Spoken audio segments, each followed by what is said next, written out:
3 000 € le kilo? Tu appelles tout de suite et tu dis oui. Fumer, c'est nul. Ça fait tousser. C'est toi qui fais la loi maintenant. Je fais pas la loi, moi, non. Moi, je suis dans la diplomatie, moi. C'était votre sœur. Merci la gueule. Tu es un laidron mais tu es bien bonne. T'as pas vu ton pif, hein?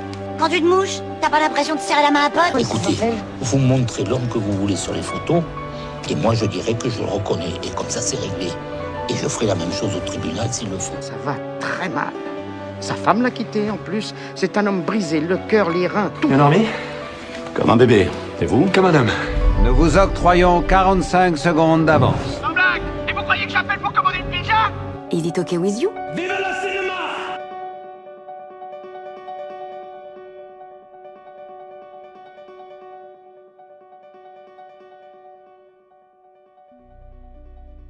L'Instant Pur Cinéma en partenariat avec le festival Les Petits Beurs, festival du court-métrage du Croisic. Et aujourd'hui, je souhaite la bienvenue au réalisateur et comédien du court Et Maintenant, Quentin Fény. Et avant toute chose, salut, comment ça va? Ça va super, et toi? Eh bien écoute, ça va super bien. On a un magnifique soleil qui a pointé le bout de son nez aujourd'hui, donc Ouais, c'est c'est pareil, merveilleux. sur Paris, c'est hyper agréable. Moi, je rentre de vacances et j'avais peur du temps, et en fait, j'ai amené le soleil de vacances, donc je suis content. Merveilleux. Eh bien écoute, premièrement, comme tous les invités, une nouvelle fois, tu n'y échapperas pas. C'est quoi ton parcours? Alors, mon parcours, il est assez atypique parce que moi, alors, pour commencer à la base, je viens de la coiffure. À l'âge de 7 ans, j'ai commencé un apprentissage sur 4 ans, parce que c'était l'époque où il y avait sur plusieurs années. Donc, j'ai fait un apprentissage de coiffure en 3 ans pour le CAP. Ensuite, j'ai fait mes autres diplômes à la suite. Mais tout de suite, à 16 ans, je voulais faire une école d'audiovisuel. Voilà. Sauf que il y a 20 ans, c'était très incertain, il n'y avait pas Netflix, il n'y avait pas tout ça. Et puis, il n'y avait pas eu de confinement où on a pris du temps pour réfléchir à sa vie et se dire que c'est hyper important de faire ce qu'on aime. Donc voilà, et je dis ça parce que c'est mon père qui me le dit maintenant et qui me dit que, voilà, que si c'était à refaire, il aurait changé d'avis parce que c'est mes parents qui ont pseudo refusé cette école d'audiovisuel. Donc bon, moi je voulais pas faire de vagues et j'ai continué, j'ai fait la coiffure parce que j'étais un élève qui était pas mauvais mais plutôt moyen, donc je me suis dit voilà, c'est bien de me professionnaliser et c'était cool de gagner son argent rapidement aussi. Voilà, donc j'ai fait un parcours sans vague dans la coiffure. C'est un milieu qui me plaît mais qui me passionne pas non plus, tu vois, c'est comme un taf que tu maîtrises mais qui finalement te fait pas vibrer. Je pense qu'il y en a beaucoup qui sont comme ça. Voilà. Et en fait, bon voilà, j'ai fait un parcours au fur et à mesure dans la coiffure. Je suis parti dans la formation autour de la coiffure. En fait, j'ai brodé autour de ce cœur de métier pour évoluer autour de différents postes comme la formation, comme le fait d'être manager d'une petite équipe de vente autour des produits cosmétiques capillaires. Donc tu vois, tout a évolué dans ce domaine-là, mais autour du même noyau en fait. Ouais. Et là, pour parler cinéma, parce qu'au final le reste on s'en fout un peu. En fait, il y a 4 ans, j'ai assisté à un spectacle d'impro. Alors, faut savoir que moi, j'ai une personnalité assez vive et tous mes amis me disaient souvent, tu devrais faire du théâtre. Mais moi, le théâtre, ça me gonflait. J'avais pas du tout envie de faire ça. Tu sais, c'était un côté très. Pour moi, je pensais à Molière, les trucs, tu vois, les trucs un peu chiants. Ouais. Et donc, voilà. Et en fait, j'ai assisté à ce spectacle d'impro. Je connaissais pas du tout l'impro. Et le spectacle est parti d'un mot. Ils ont fait un spectacle d'1h30. Ah et ouais. je suis ressorti, je te dis la vérité, j'avais des papillons et j'ai pleuré, vraiment pleuré. Bon, je suis ultra sensible aussi, c'est peut-être pour ça. Et voilà, et en fait, c'était très très fort pour moi et je me suis dit, je veux faire ça. Donc pendant 6 mois, juste avant le Covid, j'ai pris plusieurs cours, 3 fois par semaine, parfois dans des maisons de retraite, dans des bars un peu chelous, mais c'était de l'impro et en fait, c'était hyper galvanisant pour moi.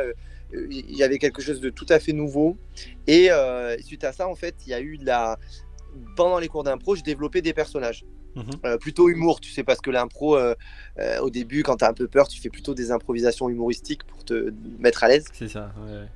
Et du coup je rentrais chez moi, je grattais, je faisais des petits sketchs que j'enregistrais mais je partageais pas parce que voilà, j'avais un petit peu peur.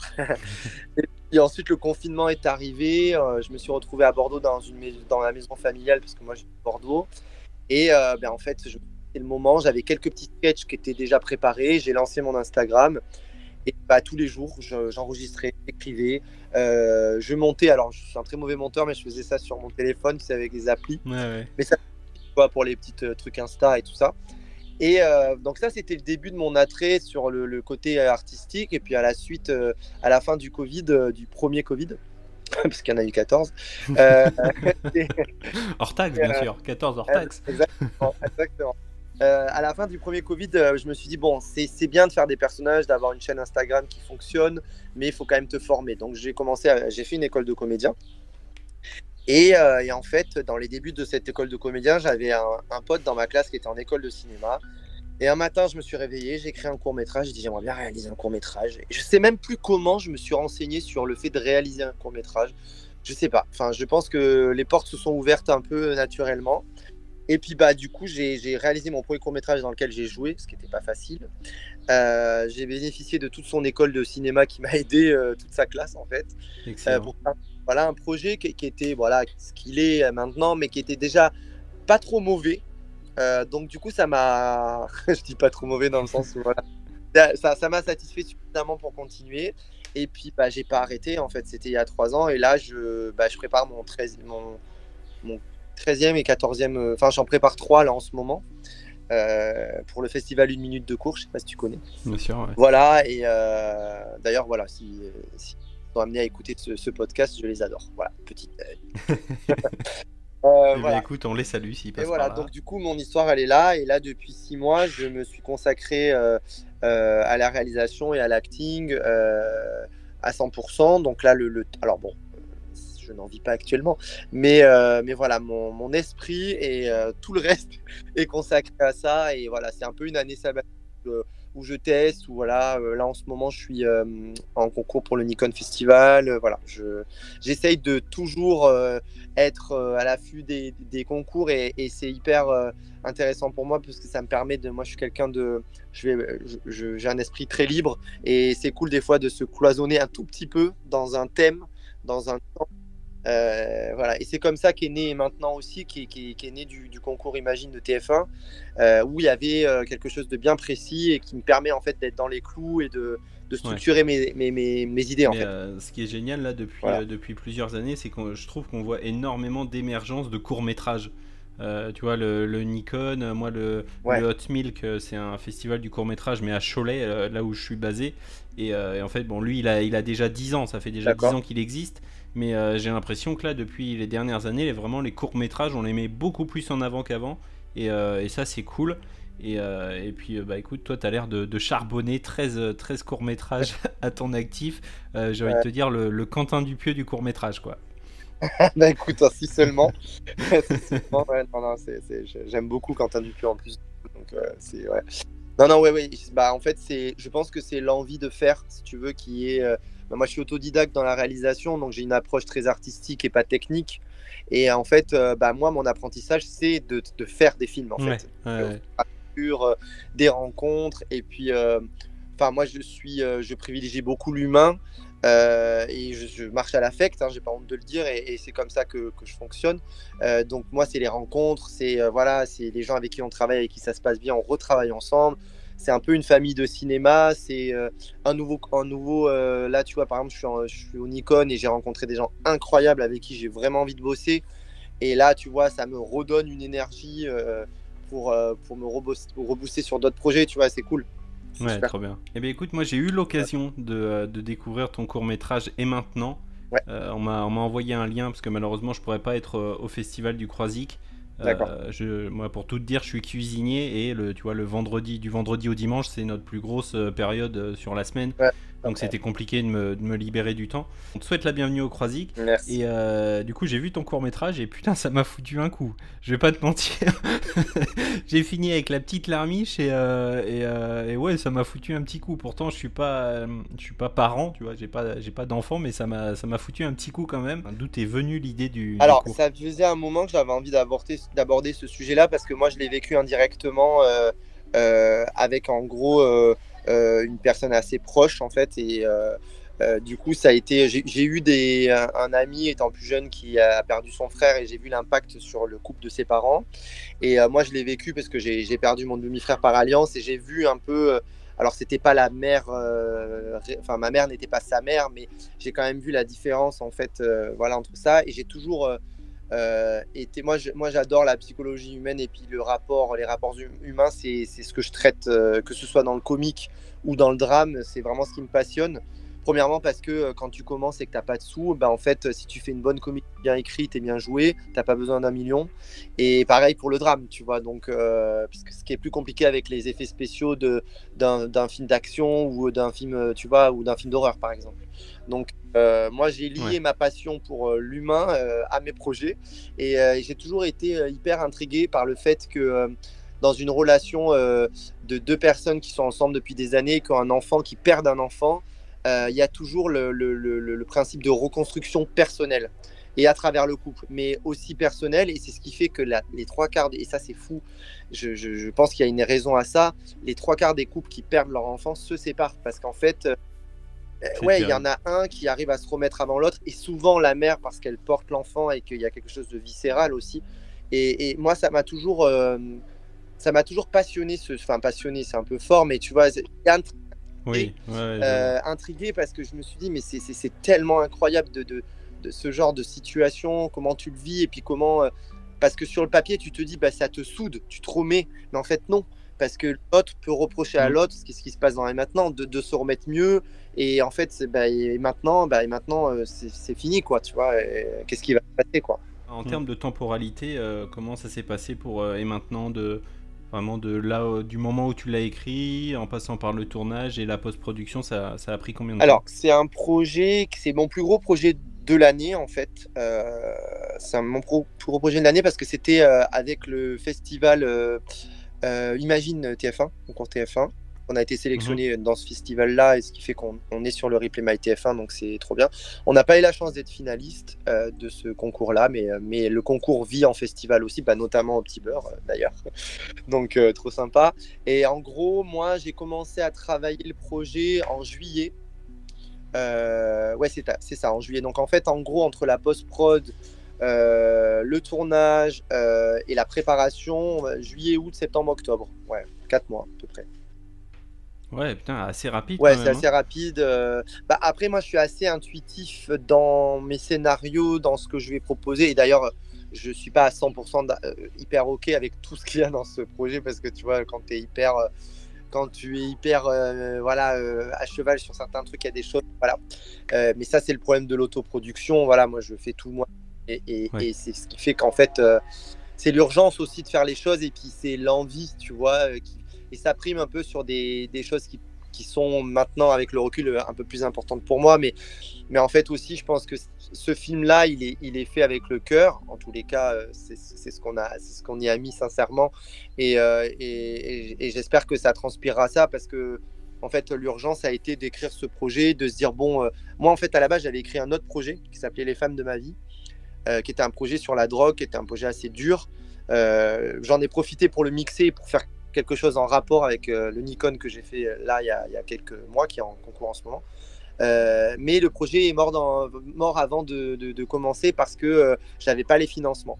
Donc je me suis dit, autant s'allier avec quelqu'un qui a envie de partager quelque chose, de véhiculer une image, quelque chose de fort, un sujet, et qui veulent bien jouer avec moi, mais aussi coproduire. Donc en fait, Mylène, c'est une amie, c'est une comédienne incroyable, qui est extrêmement généreuse, et dans son jeu et humainement aussi.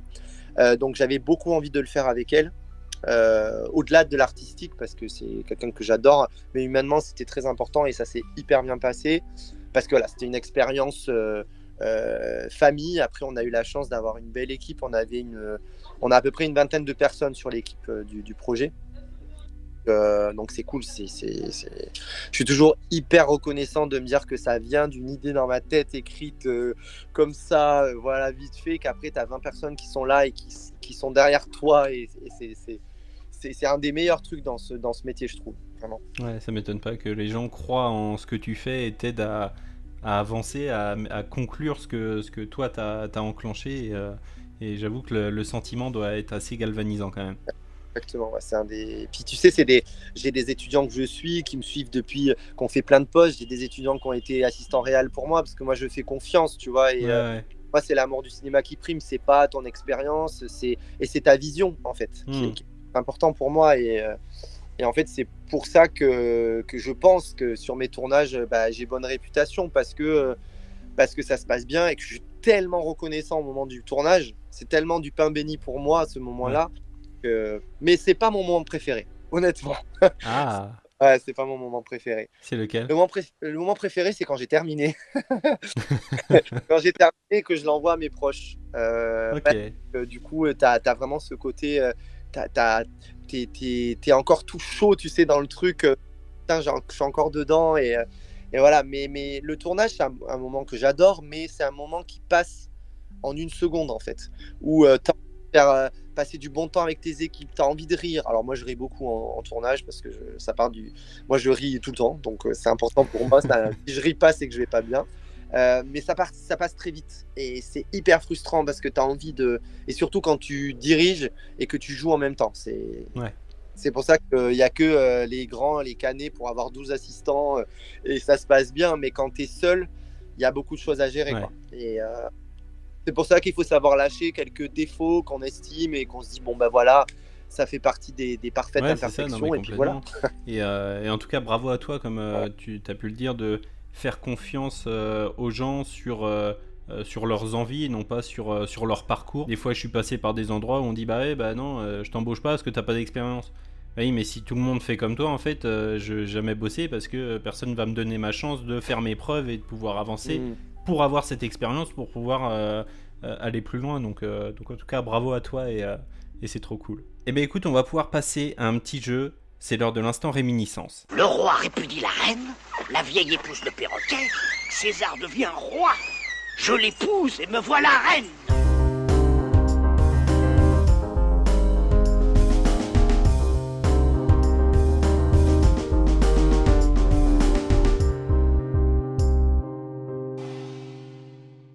Je vais te poser plein de petites questions. Pour répondre, c'est ce qui te vient à l'esprit tout de suite. Si jamais je te repose la question demain ou après-demain, en fonction de tes humeurs, de tes envies, de ce qui te passe par la tête, tes réponses pourraient être complètement différentes, mais il n'y aurait aucun souci là-dessus. Est-ce que c'est bon pour toi? Ouais. On est parti. Quel est ton film doudou, ta Madeleine de Proust? Mon film doudou, c'est pas vraiment doudou. C'est compliqué comme question. En fait, j'ai beaucoup de films qui me retournent le cerveau. Mais un film que je regarde pour... je dirais quand même un classique, mais Le Père Noël est une ordure. Ouais, on y revient toujours sur ces comédies-là, que ce soit Les Bronzés, Le Père Noël est une ordure, Mission Cléopâtre ou Le Dîner de con. Je trouve qu'il y a un truc réconfortant sur la période de Noël, tu vois, ce côté où tu es souvent en famille. Je pense que c'est pour ça que c'est Madeleine de Proust pour moi, parce que ça me rappelle les repas en famille, à la période de Noël, donc je pense que c'est pour ça. Ton dernier film vu Mon dernier film vu, c'est Retour Heureux Gagnant. Ouais, ok. Je l'ai vu lundi. Moi. Ouais. Et écoute, très bonne surprise. Dans le fond, ça révolutionne pas. L'argent ne rend pas heureux et peut faire des grosses conneries. Mais je trouve que la structure du film est super. J'aime beaucoup le réal. C'est le réal des crevettes pailletées. J'avais adoré les crevettes pailletées. Un autre registre aussi. Mais j'aime beaucoup la structure du scénario, le fait qu'il y ait plusieurs histoires. C'est même un peu frustrant parce qu'en fait on se dit merde, ça joue tellement bien qu'on aimerait que ça continue. C'est ça. Et Boué et l'ami, je les adore vraiment. D'ailleurs j'avais adoré Barbac de... Je sais pas si tu l'as vu. Oui. Ouais. Foïs, je l'ai vu, ouais. Avec Marina Foïs, ouais, c'est ça. Je trouve que c'est une des comédies qui reste justement là de ces dernières années. Et il y a aussi, je sais pas si tu l'as vu, faut pas me lancer sur le ciné. Il y a Je ne suis pas un héros avec Vincent De Dienne et Géraldine Nakache qui est sorti là il y a 6 mois à peu près. Il est super, c'est un humour un peu malaisant, un peu parfois grinçant. Il est génial. On a de super comédies en France, mais c'est pas les comédies qu'on voit en blockbuster, ça c'est sûr. La dernière, tout le monde y a le droit. Ton plat préféré? Mon plat préféré, je dirais le boboon. D'ailleurs, j'ai ma meilleure amie qui voulait me cuisiner un boboon. Ok. Pour te dire la vérité, en fait, je participe au Nikon Festival et en fait on a eu les résultats des finalistes et je ne suis pas finaliste. Et du coup elle veut me réconforter aujourd'hui et voilà. Et donc elle me fait un petit plat qui sera pas le boboon, mais à la base c'était un boboon parce qu'elle sait que c'est mon plat préféré. Donc voilà, donc tu vois c'est ça les vrais amis. Excellent. Eh bien écoute, on en a fini. Comment tu te sens à l'approche du festival? Écoute, super bien, j'ai hâte, je suis super content de découvrir le Croisic parce que c'est une région que je connais pas. Super content de le faire avec Mylène qui est mon amie aussi et puis super impatient de découvrir les retours du public et puis de voir mon film au ciné parce que je l'ai pas encore testé au ciné. Donc je croise les doigts, j'espère que ça va aller. J'en doute pas. Et puis c'est hyper intéressant. Il y a des gens, je sais pas s'ils vont venir, mais il y a des gens que je connais parce que c'est un petit milieu. Au bout d'un moment, tu te soutiens, c'est super et bah, c'est une bonne raison de se déplacer et voilà, de tester un petit peu bah, voilà, ces projets sur les gens. Et puis il n'y a rien de mieux que le public parce que c'est pour ça qu'on fait des films, quoi. Où est-ce qu'on peut suivre toutes tes aventures et retrouver ton travail, que ce soit sur les réseaux ou même sur Internet en règle générale? Alors, moi j'ai un Insta, alors j'ai 2 Insta. Si vous êtes curieux, vous pouvez me suivre dans ma vie de tous les jours. Je poste beaucoup de photos de mon chien. Non, mais sinon j'ai un Insta pro qui est donc c'est Quentin Fény pro. Et du coup dans ma bio il y a un Linktree qui est le lien de tous mes courts-métrages. Voilà, puis je partage souvent mes affiches, tout ça. Voilà, je suis assez présent sur les réseaux sociaux parce que mine de rien c'est important, la visibilité. Et je rejoins ce que tu disais, depuis 10-15 ans il y a beaucoup de courts-métrages. Je pense que c'est dû aussi à cette consommation de réseaux sociaux et puis d'avoir aussi des supports qui sont beaucoup plus faciles qu'il y a 15 ans. Tu vois, tu regardais pas un court-métrage dans ton téléphone il y a 15 ans. Et maintenant c'est quand l'immersion est toujours alors c'est toujours mieux sur un grand écran, mais l'immersion est là, on a des iPhones, je fais la pub, des trucs de bonne qualité et c'est complètement possible de regarder un court-métrage maintenant sur téléphone, quoi. Merci infiniment de m'avoir accordé de ton précieux temps à quelques jours du festival. Merci de t'être prêté au jeu. Je te souhaite un bon festival, une bonne venue au Croisic. J'espère que tout se passera bien pour toi, mais je n'ai aucun doute de ça. Je te dis une bonne continuation et je l'espère à très bientôt. Ben, merci beaucoup à toi et bonne continuation à toi et c'était un plaisir.